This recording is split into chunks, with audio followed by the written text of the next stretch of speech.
વિદ્યાર્થી મિત્રો, ફરી એક વખત રાજુ બેકવાની યુટ્યુબ ચેનલમાં આપ સૌનું હાર્દિક સ્વાગત છે. વિદ્યાર્થી મિત્રો, હું આજે આપની સમક્ષ એક નવો અર્થ વિસ્તાર લઈને આવ્યો છું. સરસ મજાનો અર્થ વિસ્તાર છે. અર્થ વિસ્તાર આ રીતનો છે કે ઘટમાં ગોળા થન ગને આત્મ વિંજે પાક, ઘટમાં ગોળા થન ગને આત્મ વિંજે પાક, અણદીઠેલી ભોમ પર યૌવન માડે આંખ, અણદીઠેલી ભોમ પર યૌવન માડે આંખ. વિદ્યાર્થી મિત્રો, આપણે એનો પહેલા શબ્દ અર્થ જોઈએ કે ઘટમાં ગોળા થન ગને. ઘટમાં એટલે શરીરમાં આમ ઘોડાનો થનગનાટ હોય. ઘોડો એટલે સારું પ્રતીક, યુવાનીનું પ્રતીક. ઘોડો એટલે તરવરાટનું પ્રતીક. તો ઘટમાં ગોળા થન ગને આત્મ વિંજે પાક, એનામાં એટલી બધી શક્તિ હોય, સામર્થ્ય હોય. અણદીઠેલી ભોમ પર, જે ભોમ જોઈ નથી, જે જમીન જોઈ નથી, જે વિસ્તાર જોયો નથી, જ્યાં કોઈએ જવાનું વિચાર્યું પણ નથી, એવી ભોમ ઉપર યૌવન માડે આંખ, એવી જગ્યાએ જવા માટેનું વિચાર, એવી જગ્યા માટે જવા માટેની દ્રષ્ટિ એ યુવાનીમાં છે. તો વિદ્યાર્થી મિત્રો, આ પંક્તિની અંદર યુવાની કેવી હોય, યુવાન કેવો હોય, એની વાત આમાં કરવામાં આવી છે. સાચો યુવાન કોને કહેવાય? તો સાચો યુવાન હંમેશા અણદીઠેલી ભૌમની સફર ખેડવા માટે તૈયાર થાય છે. તે ક્યારેક પીછેહટ કરતો નથી. ડગલું ભર્યું કે ના હટવું એમ કવિ નર્મદે બહુ સરસ કીધું છે. તો એ યુવાનના સંદર્ભમાં છે કે તમે ડગલું ભરો પછી પીછેહટ નથી કરવાની, હંમેશા આગળ જવાનું છે.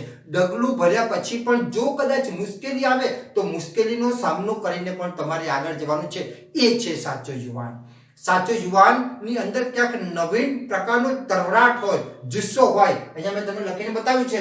તરવરાટ, જુસ્સો, થનગનાટ, ઉત્સાહ, ઉમંગ, તાકાત, આ બધાનો સરવાળો એટલે યુવાની.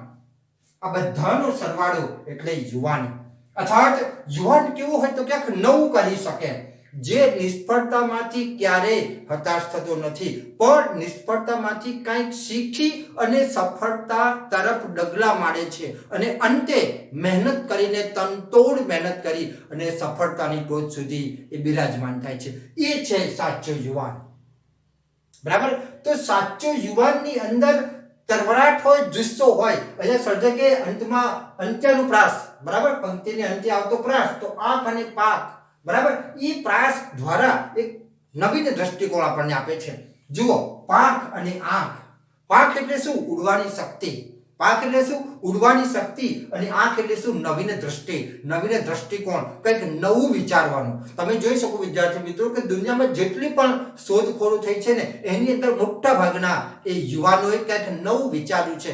નવી દ્રષ્ટિથી એ લોકો કંઈક નવું સંશોધન કરી શકે છે. ટૂંકમાં નવીનતાનો આવિષ્કાર હંમેશા યુવાનો જ કરી શકે, બીજું કોઈ ન કરી શકે. એટલા માટે સર્જકે બહુ મસ્ત કીધું છે કે ઘટમાં ગોળા થન ગડે આત્મ વિજય પાક, અણદીઠેલી ભૂમ પર યૌવન માડે આંખ. યુવાની એટલે તરવરાટ, યુવાની એટલે કંઈક નવીન કરવાનો ભાવ, અથવા તો જેને કહેવાય કે યુવાની એટલે ગુગવતો સાગર એમ. યુવાની વ્યક્તિના જીવનમાં તમે જે નક્કી કરો ને એ મેળવીને જ ઝૂંપે એમ. તમે ના કહો ને તો પણ એ મેળવવા માટે પ્રયત્ન કરશે.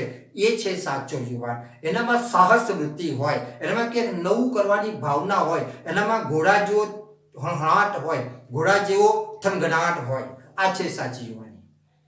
બરાબર?